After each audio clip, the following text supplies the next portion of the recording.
Поштувани гледачи, добре дојдовте во уште едно издание на емисијата Синтеза, со мене вашиот домаќин Владко Стојковски.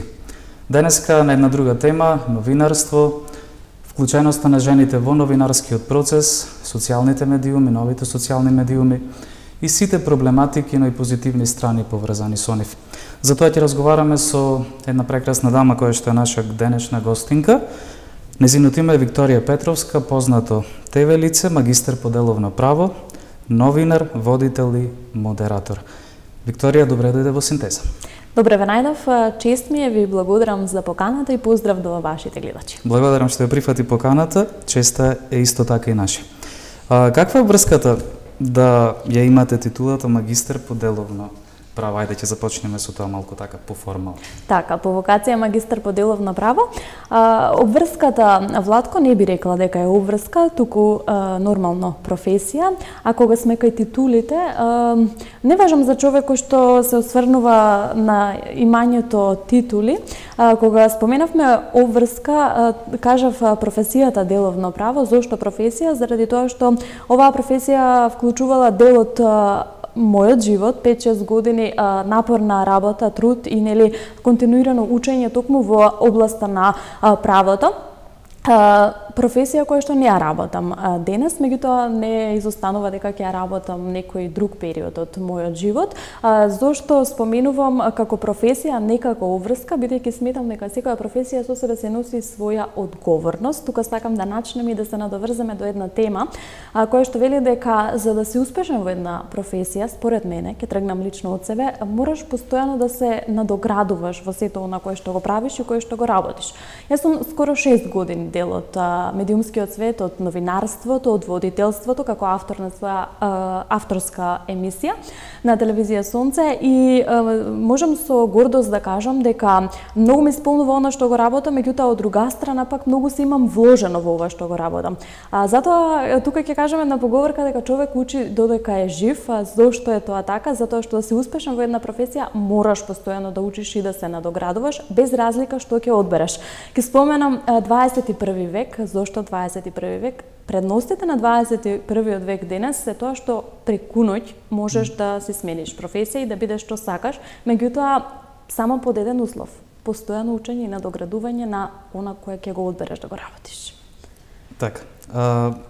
Иако е постигнат одреден напредок на полето на рамноправноста на жените во медиумите, каже и самата дека веќе 6 години работиш во оваа професија, новинарките понатаму наидуваат на пречки во нивната секојдневна работа. Нашата емисија таква, некогаш ги дебатираме овие страни во општеството, вклучувајќи го и недостатокот на можности за напредување, разлики во платите, недостатокот препознавање на нивните придонеси и стереотипи кои што ги маргинализираат. Онлайн насилството се повеќе станува сериозен проблем за новинарките, кој често вклучува и онлайн малтретирање, закани, напади врз нивниот професионализам и интегритет. Можеме за ова малку подоцна, првенствено ме интересира што според тебе значи денес да се биде новинар во Македонија и посебно женски новинар. Така, што според мене значи да се биде жена новинар во Македонија, значи да се биде пред се храбра жена. Зошто велам храбра? Затоа што факт е, јасно ни е на сите со какви предизвици денес се соочуваат жените новинарки, жените истражувачки, за кои што секоја чест за она кое што тие го работат и кое што тие го прават. Велам храбра, затоа што да се биде, тука ќе ја цитирам една колешка која што неодамна имаше напишано или има вслушнато на некоја од трибините и ми е напишано во мојот концепт, вели да се биде жена новинар, истражувач, значи во исто време да се биде и жена, нели? Жена дома, жена како сопруга и жена како мајка, а тоа значи навистина еден тежок предизвик кој што и не така едноставен.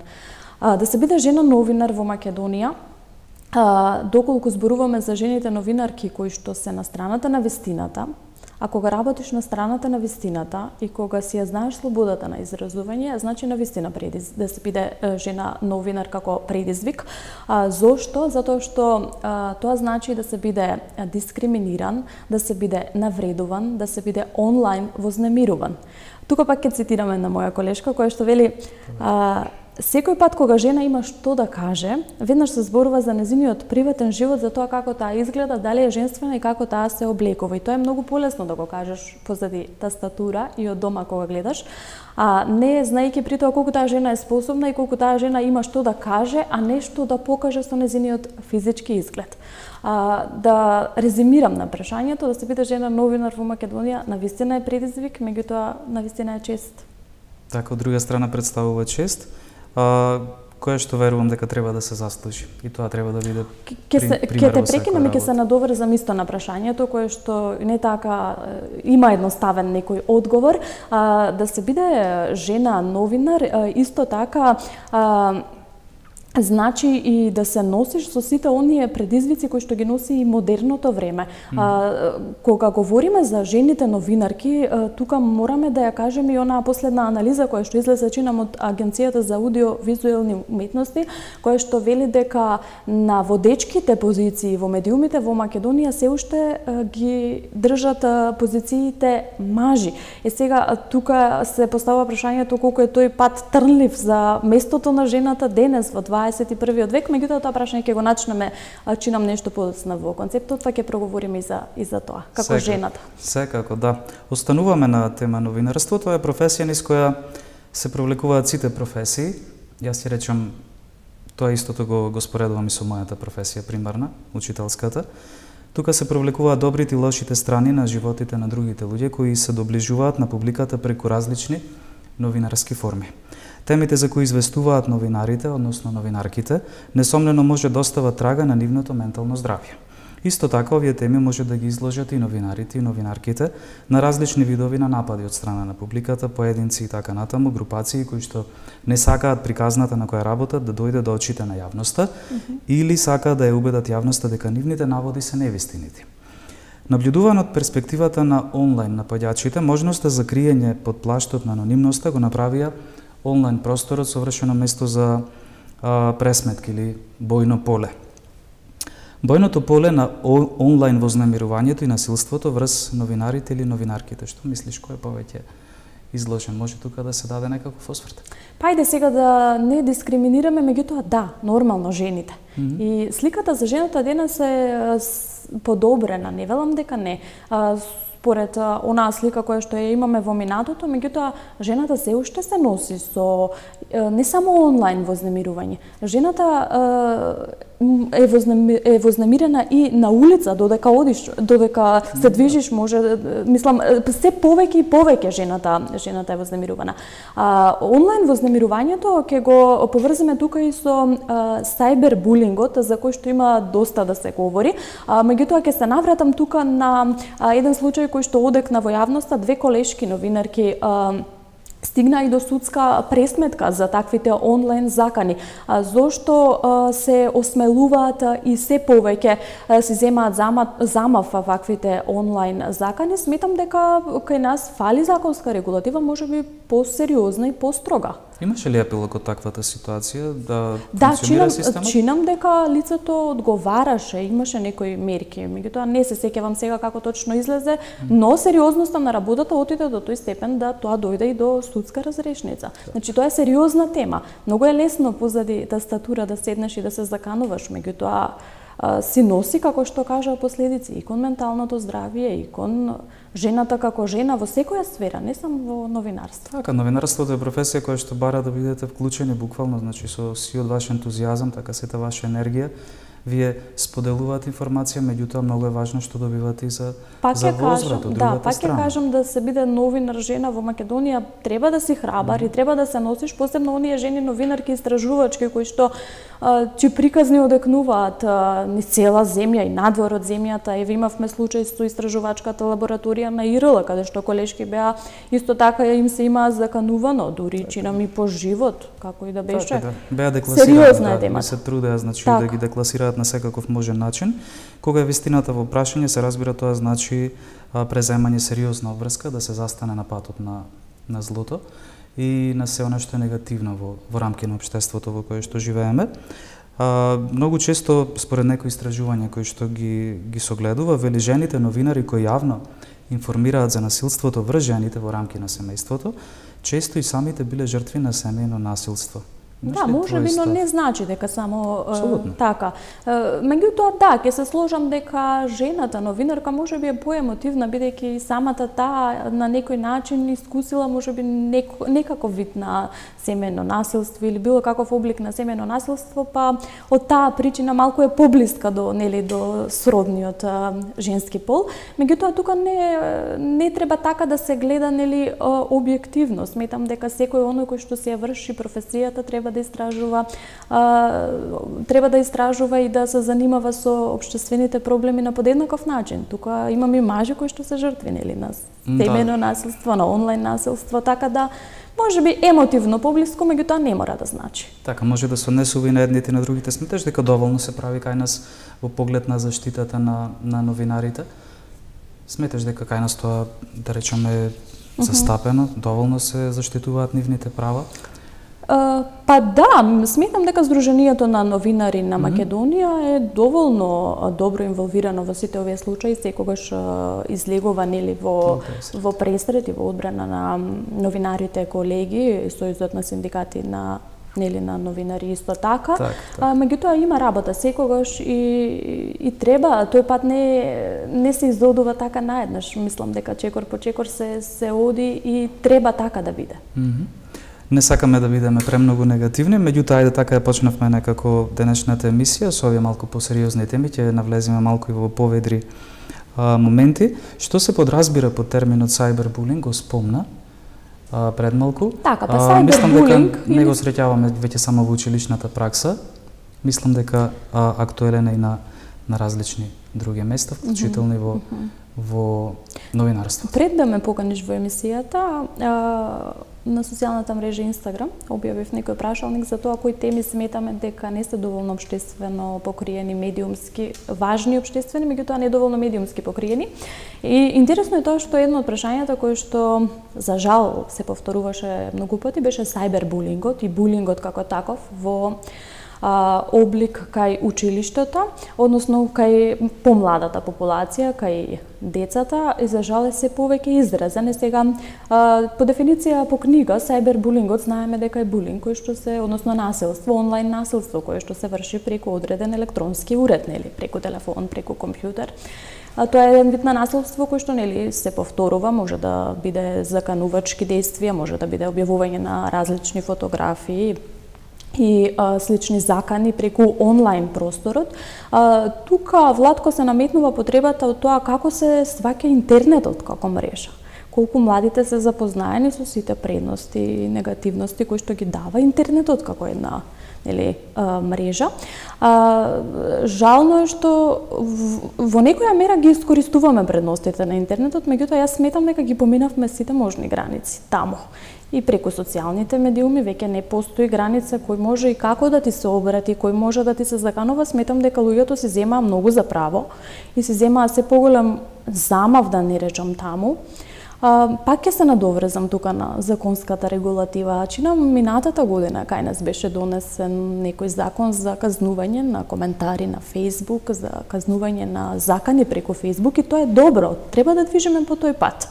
И сега за онлайн насилството, многу е важно да се работи на тоа. Многу се важни тука и медиумската писменост и писменоста во однос на социјалните мрежи. Пак ќе ги кажам социјалните мрежи, зашто? Затоа што чинам дека се е веќе таму фокусирано и дека младите најголемиот дел од денот го поминуваат таму и најчесто таму се случуваат сите тие сајбер насилни односи. Затоа сметам дека е важен е процесот на дигитализација, меѓутоа да оди чекор по чекор и младите да се во тој тек, а да не се исклучени, да се запознаени со се она што можат да го прават таму и со се она кое што ќе им следи како одговорност после. Затоа што секој треба да се одговара за она кое што го прави. Еднаш објавено на интернет останува за секогаш таму и треба да одговараш за тоа ако не чини. Да, убава поента. Живееме во нова ера на медиуми. Освен традиционалните, се појави многу така наречени алтернативни медиуми, јас ќе речем, најчесто во форма на подкастови кои што станаа популарни преку ноќ и највеќе по забележливо изразената слобода на говор, и информации кои што се лиферуваат таму, но тие луѓе главно според мене не се професионални новинари. Си земам тука за право малце да бидам субјективен во размислувањето. Кои се честите предизвици со кои се соочуваат образованите млади новинари денес, кои што завршиле високо образование на оваа тема, од кои што кажевме значајен дел се можеби слабо платени, а се изложени на низа опасности кои што самата професија ги носи. Еве вака од еден новинар кој што не е високо образован како новинар, меѓутоа новинар кој што посетил доста државни, доста обуки во делот на новинарството од страна на државни врвни институции. Ова нескромно сега ќе се пофалам, меѓутоа тоа е така. Зошто сметам дека е важно тоа, кога ги споменавме оние подкасти кои што сега се прават, кажа дека не сметаш дека тоа се професионални новинари. Убаво е да постојат како такви, меѓутоа со доза на одговорност, што се пласира, со подготвеност. Според мене подготвеноста е клучна. Со истражување, со работа на тоа, доколку сакаш да бидеш елоквентен и успешен во она кое што го правиш и сакаш тоа да биде од јавен интерес и да објавуваш за важни општествени теми, тогаш е во ред. Меѓутоа, мене ми смета сега за се нешто и секој ради реда да се појави да каже што има.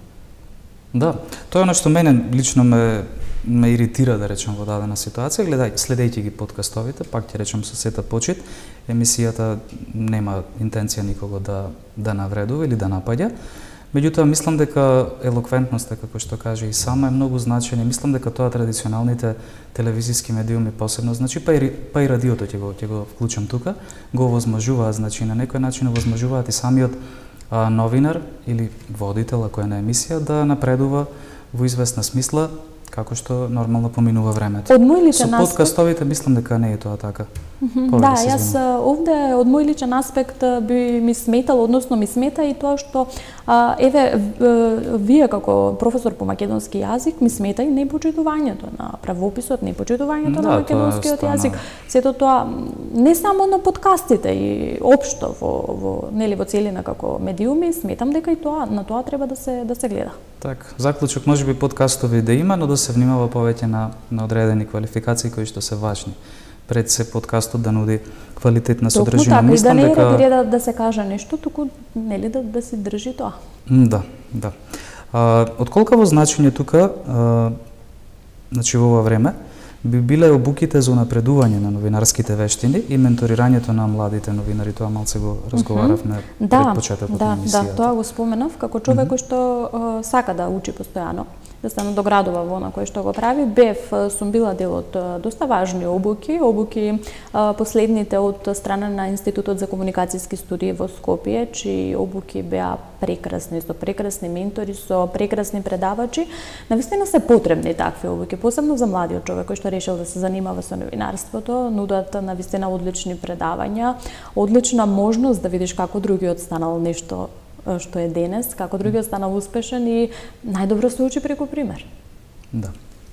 Чести се тие обуки, се случуваат поначесто? За среќа да, за среќа и Синдикатот на новинари, Издруженијето на новинари организираат и тренинзи и обуки, организираат и летен камп за новинари кој што чинам секоја година се одржува во Охрид, исто така прекрасна можност. Мислам дека тоа е најдобрата идеја и најдобрата можност да се допре до младиот човек кој што се уште се колеба дали да ја работи оваа професија, која што денес за жал и не е на така завидно ниво. Сметаш дека не? Па за жал не е, Владко. Сметам дека некако се изгуби значењето на професијата. Да, ќе дојдеме малку и до тој момент од едно од прашањата кои што следува. Како што наведува Меѓународната федерација на новинари, цитирам, виртуелниот свет е продолжение на секојдневната реалност со неговата дискриминација, неправдите и маргинализацијата. Но од друга страна, таквата реалност е преплавена со голем број дезинформации и лажни вести. Тоа нужно ја зголемува потребата од унапредување на терминот медиумска писменост пред се за младите. Што значи според тебе, иако малку го начнавме погоре, формирање на медиумски писмена младина и какви реформи треба да се направат во оваа насока? Низ минатото во неколку наврати се правеле обуки на наставниците на оваа тема, но од моето лично искуство како наставник, без никаков значителен напредок во самата настава, веројатно повеќе алки треба да се спојат. Некако, знаеш како да се изгубивме на тој пат кон итање, кон дигитализација, интернет, не заборавајќи дека навистина овие процеси се случуваат со брзина на светлината. За кога зборуваме за медиумската писменост, пак ќе ги споменам овде најмладите, пак ќе ги споменам средношколците и сите оние кои што постојано се на интернет. Да се биде медиумски писмен не значи да се биде писмен. Не е исто. Да се биде медиумски писмен, значи да се знае кои информации се важни, кои информации се точни, од кои извори бараме и читаме информации и гледаме. Во една ера на експанзија на многу портали, еве и ти сега како дел од медиумите ги следиш сите тие работи, многу е важно, па не само младите, обичниот граѓанин, конкретно во Македонија, да знае што чита и од каде чита. Се радувам што се повеќе итаме кон таа медиумска писменост, не сме лоши, меѓутоа има доста работа. Меѓутоа, мислам дека е подигната свеста и дека луѓето се повеќе одлучуваат кого ќе го читаат и на кого ќе веруваат. И се радувам што е тоа така. Меѓутоа, треба да се биде предпазлив и треба, јас велам, да се имаат предвид 2-3 извора барем на самата информација, а не да се залетуваме по дезинформација, по лажни вести. Може ли според тебе да се направи корелација меѓу новинарскиот свет и образованието кај нас? Може би во некоја, не знам, идна подготовка на нови планови и програми во образованието, можно ли децата почесто, или ајде да не биде можно, добро ли е децата почесто или барем неколку пати во годината да се носат до нив блиските медиуми, телевизиски станици, например, или радија, со цел да имаат и директен контакт со вас, новинарите, водителите и така натаму, и на некој начин да може да поставуваат прашања кои што ќе имаат некаква смисла и кои што ќе ги насочат не само за избор за идната професија, туку еве можеби преку тоа да се на некој начин да се промовира медиумска писменост директно на тоа лице не да може, место. туку тоа е нужно потребно. Мислам дека има одредени посети на да, јас имав минатата така година едни прекрасни ученици од едно основно училиште овде во Скопје и децата уживаат во тоа и точно се знае кој е заинтересиран за оваа работа, кого го интересира да види како се одвива целиот тој телевизиски свет или радио, како и да е, било кој медиум и да станува збор. Како човек кој што доаѓа од правен факултет, сега нема овде да говорам негативно за мојот факултет Јустинијан, меѓутоа фали пракса. Не конкретно во новинарството, нели во одсекот новинарски студии, бидејќи не сум била дел од истите, меѓутоа еве конкретно во новинарство, конкретно во правните студии, ние бевме 2 пати однесени на суд и толку беше. Фали пракса, мислам дека фали и пракса и на учениците. Тоа е еден вид на пракса. Ако ти си заинтересиран за таа работа, зошто училиштето, зошто професорките, еве, професорите по македонски јазик да не организираат посета на телевизија? Мислам дека се случува тоа. Се случува, мислам дека да не бидеме толку. Да, се случува. Критични. Меѓутоа тука треба и самите професори, нели? Тоа е дел на професорите по македонски јазик. Така, нека биде апел до сите чинители во процесот, значи кои што можат да придонесуваат на најразличен начин. Како и да е, заклучуваме дека тоа е навистина потребно и корисно. Да. Добро. Каква е според тебе улогата на социјалните медиуми денес? Ајде малце да се навратиме на нив. Тие се најактуелни моментално, тие рушат рекорди. Факт е дека станаа сериозен опонент на традиционалните медиуми, какви што се, односно телевизијата, радиото, па и весникот, тука ќе го ставам, кој што мислам дека само си стои на полиците и веројатно го читаат малкумина личности. Што мислиш околу тоа? Нема целосно да се сложам дека се сериозен опонент на телевизијата. Сметам дека телевизијата се уште си го држи на водечкото место. Како и да е сега, ова не звучи пристрасно како човек кој што доаѓа од телевизија, меѓутоа да, социјалните медиуми како имаат голема улога денес, големо влијание. Многу ме радува фактот што тие ни нудат и многу можности, многу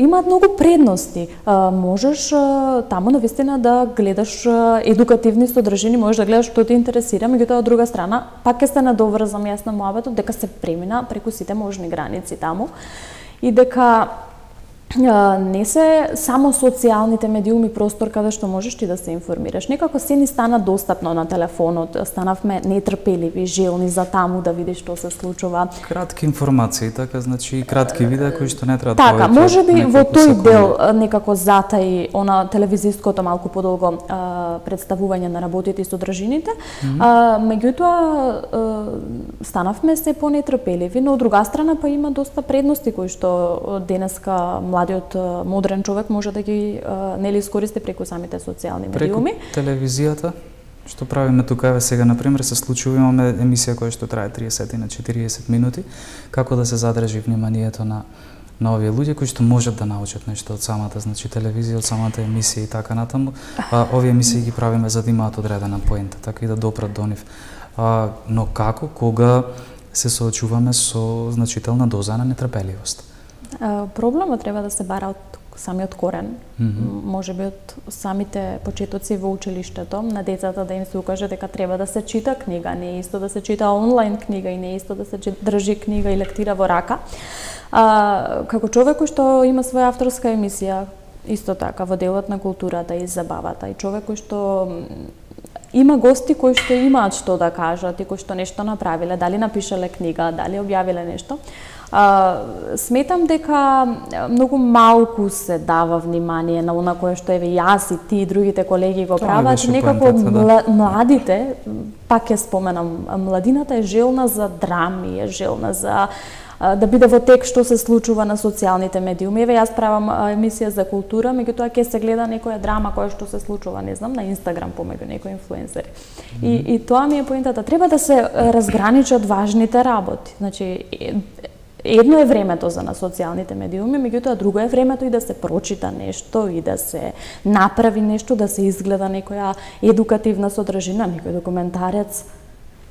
Така, тоа го нудат медиумите, особено странските медиуми, навистина има што да понудат. Треба можеби тука да се многу е жал што секојдневно се соочувам со луѓе кои што јас не гледам телевизија. Мора да гледаш телевизија. Мора да читаш весник. Не може без весник.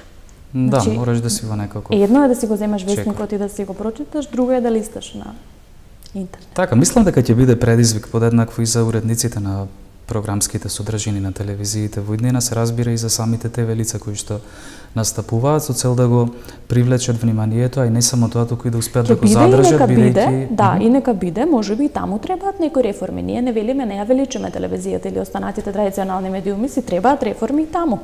Нека се направат потребните реформи и во содржините, и во време траењето, нека се измодернизира. Така. Човештвото се позабрзано трча кон технолошки напредок, актуелна стана дури и роботиката. Неодамна следев еден пример, чинам дека беше во Кина, како роботи послужуваат во ресторан наместо келнери. Имаме вештачка интелигенција на повидок која може да чита место вас. Сепак верувам дека човекот не може и не смее да биде заменет. Во таа насока сметам дека од особена важност во организирањето на јавни настани е улогата на модераторот. Тоа е нешто што е релативно ново. Тоа е мојата омилена тема, Владко. Ти благодарам за прашањето. Сметаш ли дека модераторството може да се смета за нова гранка во медиумскиот простор? Еве, нека не биде повторно за фалба, како што рековме, јас имам малку искуство во тој дел. Сметам дека треба да се смета како можеби едно од поважните не би рекла гранки на новинарството, меѓутоа како важна професија. Јас денес модераторството го гледам навистина како професија. Зошто? Затоа што можеби не е толку новинарство. Да, затоа што сметам дека и како на еден настан за да биде добро изменаџиран и организиран, му треба човек кој што модератор, кој што ќе го води сето тоа успешно.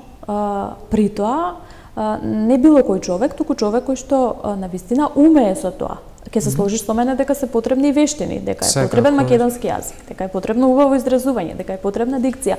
Зошто велам омилена тема? Затоа што, еве, не знам за тебе, меѓутоа јас сметам дека таму можам да ги покажам сите мои и диктивни способности и сето она кое што го нудам јас, нели, како човек кој што се занимава со медиумите. Дали е важно како гранка, односно како нова професија, така ќе ја наречеме? Да, важна и сметам дека се повеќе фирми, сите оние кои што организираат настани, си бараат квалитет и бараат човек кој што ќе им го изводи, така ќе кажам, целиот настан. Да, се согласувам дека навистина може човек да ги покаже своите способности. Ќе речам силата на оној кој што стои на сцена, може да биде навистина значен и да има силно влијание. За мене тој е првиот човек на настанот. Така. Ако ти не умееш да го изводиш и да го изорганизираш и да го задржиш вниманието на сите присутни, тогаш не си за таму. Познаваш ли доста поединци кои што, да речем, се занимаваат со модераторството како начин на Па да, мислам доста на мои работа? колеги. И дали тоа најчесто се пак луѓето од медиумите? Да, најчесто се мои колеги кои што нели паралелно на дворешни проекти сето тоа си го организираат, си го водат. Така. Каков е предизвикот наречен модерирање на јавни настани? Моето следно прашање, иако во дел можеби одговоривме, но може овде нешто е твоето лично искуство, до нешто успев да го дознам за тебе. Може ли неколку збора за конференцијата Јас сум жена? И Женскиот економски форум 2023-2024. Да, тоа се два убави настани кои што ќе ги поврземе со местото на жената во 21 век, тема која што ја поминавме веќе во концептот. Јас сум жена и Женски економски форум се во организација токму на здружението Јас сум жена, едно прекрасно здружение чија председателка е една прекрасна жена, македонка која живее во Америка во диаспората, Ана Дуковска, овде ќе искористам приликата да ја поздравам. Зошто велам прекрасна жена? Затоа што на еден таков убав начин успева да вмрежи и да сплоти многу жени, успешни жени, како во Македонија, така и во диаспората. Така се случи и конференцијата која оваа година по втор пат се одржуваше, овој пат во Охрид. Еден прекрасен настан, прекрасна конференција која што спои многу успешни приказни. Јас ја имав честа да бидам модератор, токму ќе се надоврзаме и на темата модераторство. Женскиот економски форум исто така тука го начнува прашањето за финансиската самостојност на жената. Без финансиска самостојност и независност жената не може да си го бара местото во 21 век. Прво ќе бидеш финансиски независна, ќе бидеш образована, потоа се друго. Многу убави конференции, еве тука ќе искористам приликата да ги поканам да се вклучат сите оние жени кои што ќе го погледнат ова интервју, сите млади девојки, навистина корисни работи и навистина прекрасно искуство како модератор. Ќе пробам сега нешто друго да те прашам во однос на нешто го каже пред малку. Рече дека навистина денешната жена, односно жената на 21 век не може да се замисли доколку не биде финансиски стабилна. Од друга страна, многу често слушаме разговори кои што велат дека колку жената е понезависна, толку некогаш помалку е заинтересирана за формирање на семејство и така натаму. Можеби премногу некогаш жените, нема да ме сватиш погрешно, вели се насочени кон професионалната страна на животот, занемарувајќи она другата. Се согласуваш со тоа или имаш некаков друг став? Тука ќе цитирам една моја пријателка, блиска, наша позната дизајнерка Ивана Кнес, вели дека во животот си успел како жена која ќе избалансираш помеѓу кариерата и семејството.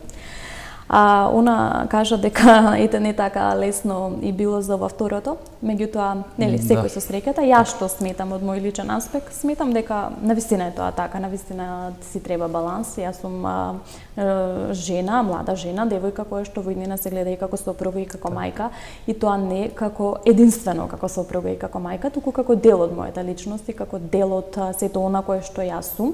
Многу ми смета тоа што се потенцира дека најважно е да бидеш мајка, најважно е да бидеш сопруга. Не, многу е важно и прашање на избор. Ако ти сакаш, ќе бидеш, ако не, не.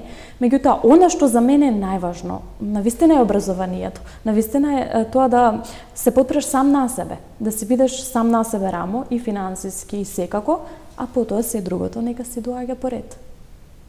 Пишувањето што го практикуваш и што го негуваш е исто така уште една твоја страна позитивна. Те исполнува доволно? Сметаш дека е начин човек некако да се пронајде себе си во ова патување? Интересна работа е тоа што со почнувањето мое со работа во медиумите почнав да пишувам исклучиво за себе. Не знам зашто едно продуцираше друго, така некако?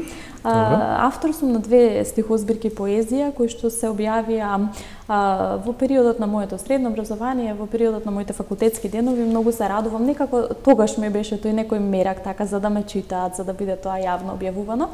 Пишувам, не сум престанала да пишувам, меѓутоа некако повеќе за себе. Пишувањето е потреба. Мислам, тоа може да го знае само човек кој што пишува и кој што тоа му е вроден талент или дарба, како и да е. Обожавам да пишувам, обожавам да зборувам исто така. И ме радува што се повеќе има литературни настани, литературни читања кај нас. Дел сум од многу промоции, ги сакам македонските автори, ги сакам македонските поети и писатели, неретко соработувам со многу од нив. Тоа се прекрасни луѓе кои што навистина и го негуваат и нели македонскиот збор и се исклучува добри и треба да им се даде шанса. Се согласуваш дека ги има доволно на телевизија овие книжевни промоции? Не се согласувам дека ги има доволно, да, тука ќе се надоврзам. Што е проблемот од твоето лично искуство? Не може ли, значи, тешко е ли една ТВ екипа да појде да се појави на одредена книжевна промоција? Од каде е незаинтересираноста во оваа ситуација или едноставно не е ништо почнато? Не е незаинтересираноста, туку е тоа што некако се не е сведено на, за жал, на политика. Некако многу малку дадовме простор на културата и тука треба исто така многу да се работи. Не може со 2 емисии на државно ниво од културата да бараш напредок и да бараш културни манифестации. Мора сето тоа да се покрие. Јас велам дека секој еден кој што нешто прави, кој што твори, кој што пишува, кој што создава, на секој еден треба да му се даде медиумски простор. На секој еден треба да му се даде медиум на кој што ќе може да го каже сето она кој што го прави. Без разлика за каков е медиум да разговараме. Меѓутоа има луѓе кои што имаат што да кажат навистина, има луѓе на кои што навистина им е потребен таков медиумски простор, бидејќи прават навистина општествено корисни работи. Така, но не се забележани, многу малку се знае за нив. Така, самите медиуми, еве нека биде апел до сите оние кои што еве и водат и такви емисии, културни емисии, емисии од културата, културно-забавни, да им дадеме шанса на тие луѓе. Да, не се доволно забележани. Мислам дека премногу простор се отстапи на политичарите и тоа навистина треба. И не може едни исти луѓе да не се појавуваат по медиумите. Во ред, има што да кажеш, познат си, виден си веќе, меѓутоа во ред, дај му простор на оној на кој што навистина заслужил. Тоа можеби се надоврзува на оно што претходно го кажевме, како да ги заинтересираме младите да останат пред ТВ екраните, така посебно младите, еве нив ги често ги споменуваме во емисиите, затоа што тие се сепак можеби најважната група во општеството кон која што треба да се насочуваат неговите чинители, поинаку не треба да биде. Нека да доаѓаме на крај, навистина ми е разговорот многу пријатен. Македонија за прв пат стана земја во историјата која што доби жена за председател, професорката Гордана Силјановска-Давкова. Малку прашање кое што лично се однесува на тебе. Имаш ли очекувања со оглед на тоа дека таа во дел од своето обраќање за време на инаугурацијата во собранието ќе каже, парафразирам сега да не ми биде земено за грешка, дека сите чинители во процесот, ова нормално највеќе се однесуваше на мажите кои нормално доминираат пред се и во политиката, ќе треба да знаат да соработуваат со жените во иднина.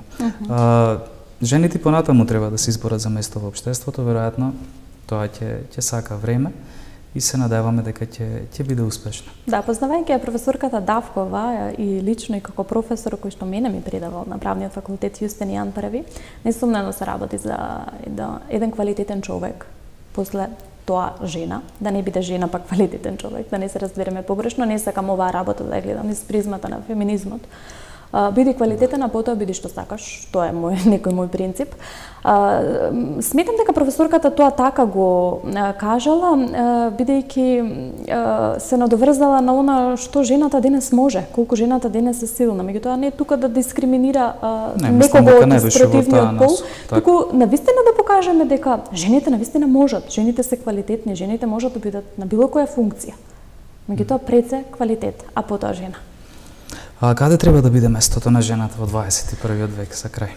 Каде треба да биде и каде, Владко, сметам дека денес сликата е многу подобрена од она, нели, порано. Жената е храбра, македонската жена е силна и се повеќе гласна и многу се радувам за тоа, меѓутоа има работа. Ова на неколку пати го споменав. Има жени кои што не се така гласни, има жени кои што го споменавме насилството, не се така гласни на таа тема. Причините може да бидат сериозни. Треба да им се даде простор, треба да се охрабрат, треба да се работи на тој пат, ни требаат и реформи нормално и ни требаат силни жени кои што ќе водат. Еве нека биде тоа и професорката како председателка. Ете така.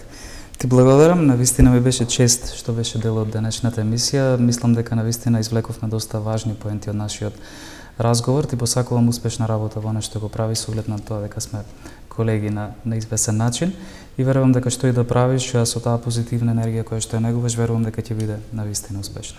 Многу ти благодарам. Прекрасно си поминав, многу ми е драго што ги отворивме сите овие важни теми за кои што и како има што да се каже. Владко, ти посакувам и тебе добре дојде во медиумскиот свет и многу успешни приказни со Синтеза. Благодарам. Почитувани гледачи, ова беше уште едно издание на емисијата Синтеза. Се надевам дека уживавте во разговорот со мојата денешна гостинка Викторија Петровска. Останете во добро здравје и добро расположение.